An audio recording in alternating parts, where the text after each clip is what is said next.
Christchurch. I can't get the images out of my head. 3 years ago, this New Zealand city was flattened by 2 massive earthquakes. When I saw it, I couldn't believe the magnitude of the destruction. I'd never seen a city overcome such a huge obstacle. I'd never seen the quantity and quality of lot activation and adaptive reuse projects anywhere before in my life. Imagine waking tomorrow and everything you know of as Phoenix is gone. Lux, LGO, Hurd, all the historic districts gone. This is what it was like in Christchurch before the community took action. And to me, community is what life's all about. Without community, a city is just a bunch of bricks and highways. It's just a spot on the map. Without community, there is no Christchurch. There is no Phoenix. Before I left, I had heard the names Cardboard Cathedral and Container Mall, but the difference between what I imagined and reality were about as different as imagining sex and having it for the first time. The Restart Mall was not the one-level, crammed together group of gray shipping containers that I had imagined, but rather a beautiful retail space with high-end curb appeal, gardens, trees, and shade structures. Eating at the mall, I thought about the empty lots in Phoenix and the potential economic and other opportunities that it would bring, and that a pop-up mall like this would help. The Cardboard Cathedral I imagined to be a larger version of the cardboard forts I made as a little kid when somebody moved or bought a new refrigerator. I just didn't understand how big it could be or how it would handle the rain.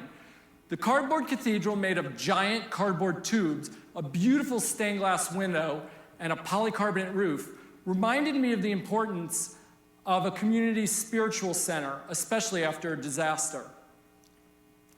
And it made me think about what other community building structures we might need in Phoenix that could be built quickly, cheaply, and sustainably reusing existing materials. The Earthquake Memorial, 185 chairs, one for each person that died, gave me the opportunity to stop and reflect on the magnitude of the disaster and mourn those that died and their families. The Pallet Pavilion, a multi-use facility where I was touched by the stories from the bartender and the other locals about how these open lots improve their lives and the community.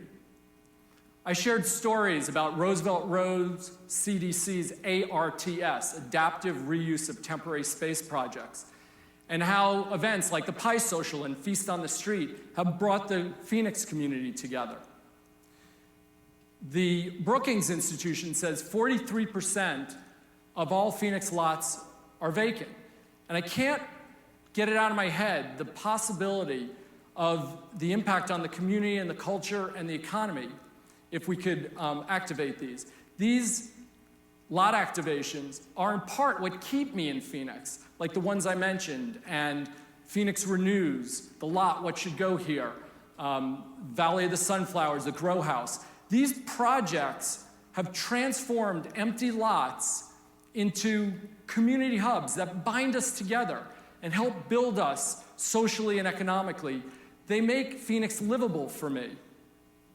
Heading back to my hotel that evening, I stopped to admire yet another public art installation when a woman yelled, "Hey, come dance with us." And I knew that could mean only one thing. I had stumbled upon the infamous dance-o-mat. Picture a dance floor, speakers, a disco ball, and a modified coin-operated laundromat washing machine that allows anybody with an iPod and $2 to dance the night away. And that's exactly what my new friends and I did until they kidnapped me on a late-night romp of Christchurch. It's precisely these projects that allowed me, if only for a night, to become part of the Christchurch community. I'm excited by the Phoenix lot activation projects, but I hope it doesn't take an earthquake to dramatically increase them, because right now, I feel like dancing. I wonder if there's a laundromat going out of business anywhere.